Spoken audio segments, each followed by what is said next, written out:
All right, Grok Talk. Doug Sachletben from Club for Growth is on the line. And, of course, we have CNHT Chairman Ed Nail, New Hampshire Right to Life President Jane Cormier, 603 Alliance guy over there, Mike Rogers, and myself, Steve McDonald, who is associated with all of them. And this is Grok Talk. Like it or not. Like it or not. I don't know. This week he wrote some crazy stuff on that blog over there. So we're back. All right, Doug. So Huckabee, let's charge down this list of stuff so people can take a look at what's going on over there.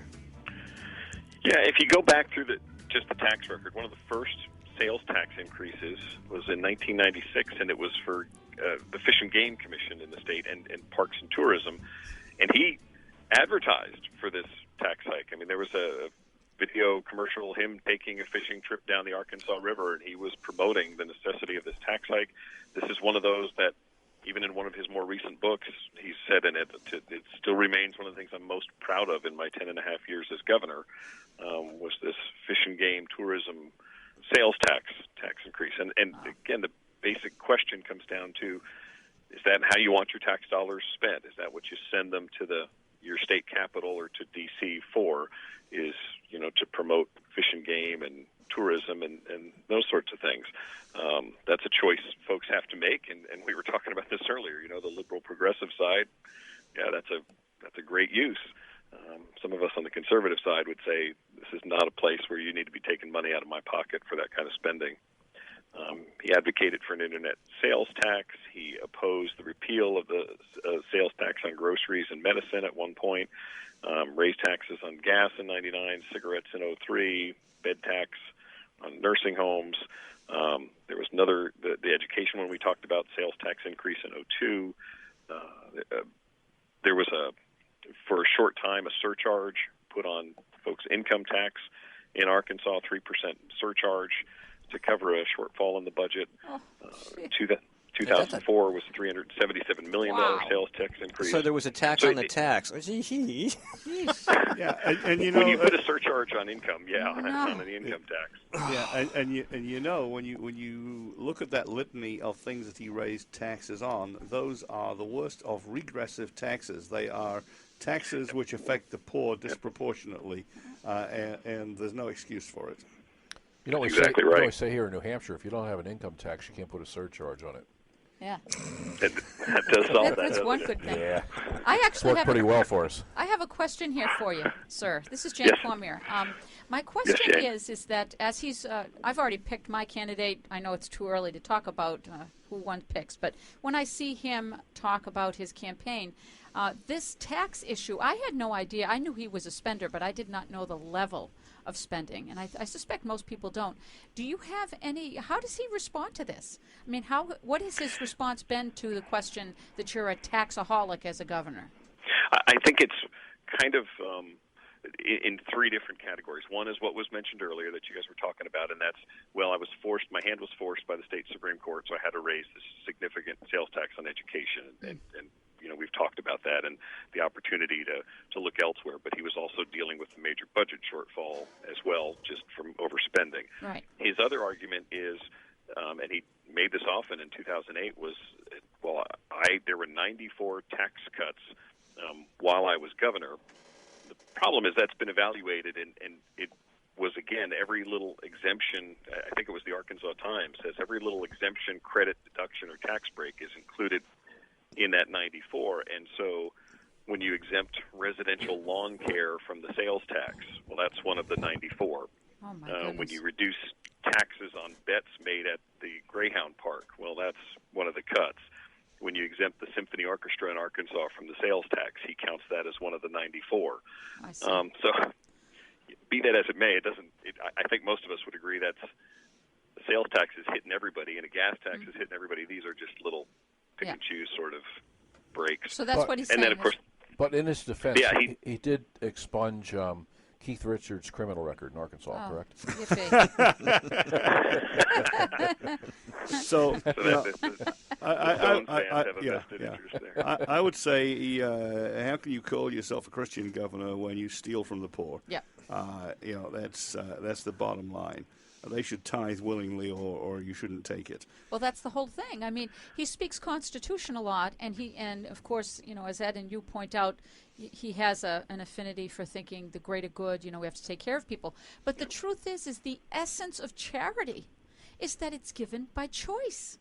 And it's the antithesis of that to then go into a political agenda to tax the death out of people and then call it doing their own good. It's the antithesis of what charity is supposed to be about.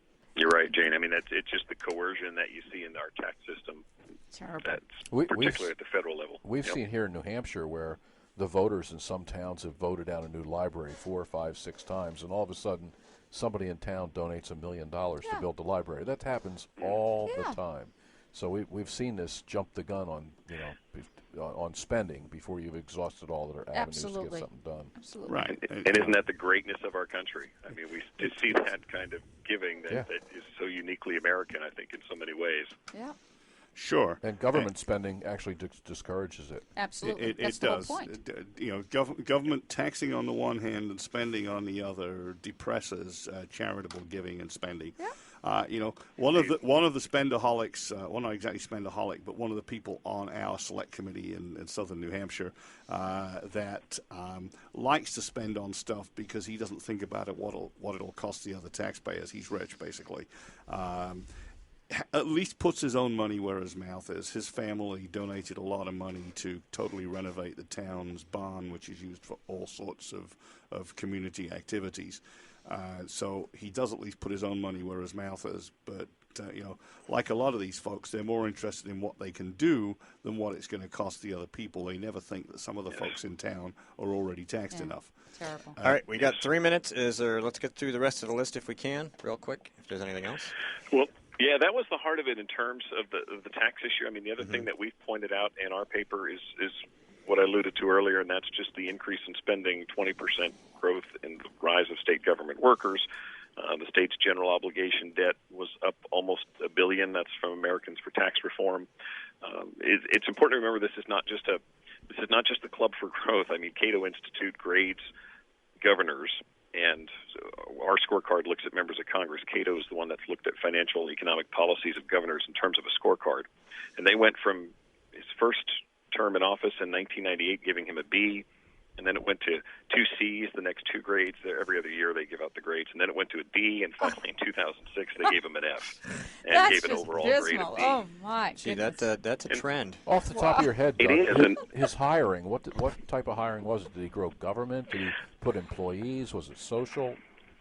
I don't have the specifics on where all that hiring took place. I've just got the general number of state government workers. But I think, like you said, the concerning thing there is you expect, and you pointed out, he comes in after the Clintons and then after another governor who's ultimately sent to jail and has to resign.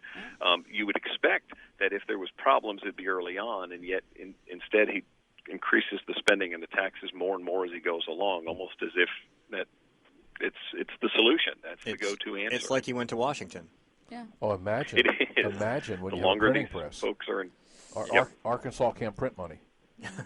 The U.S. government can.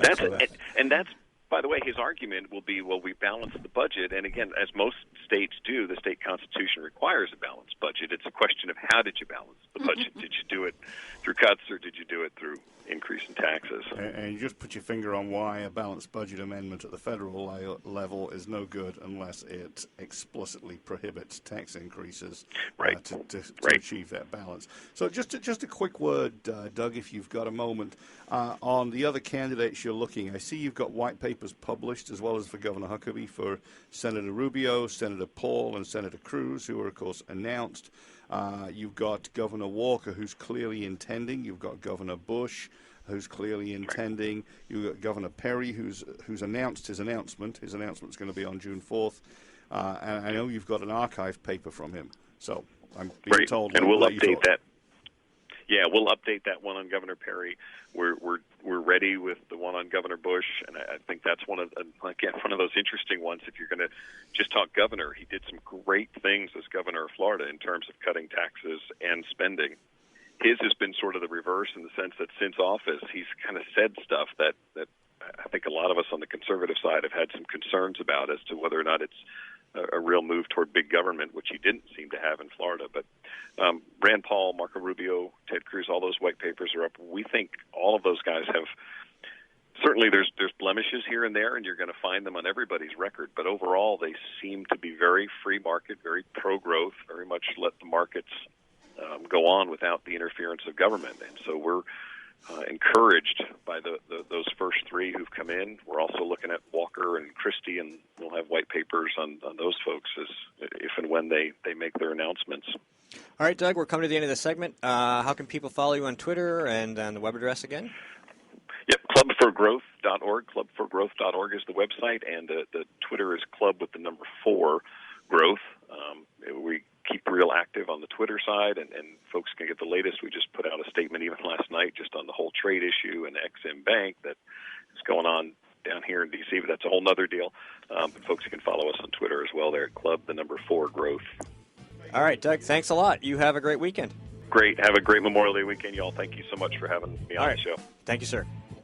All right, we'll be right back with Kimberly Morin on the phone and the rest of the program. Stay tuned. We'll be right back.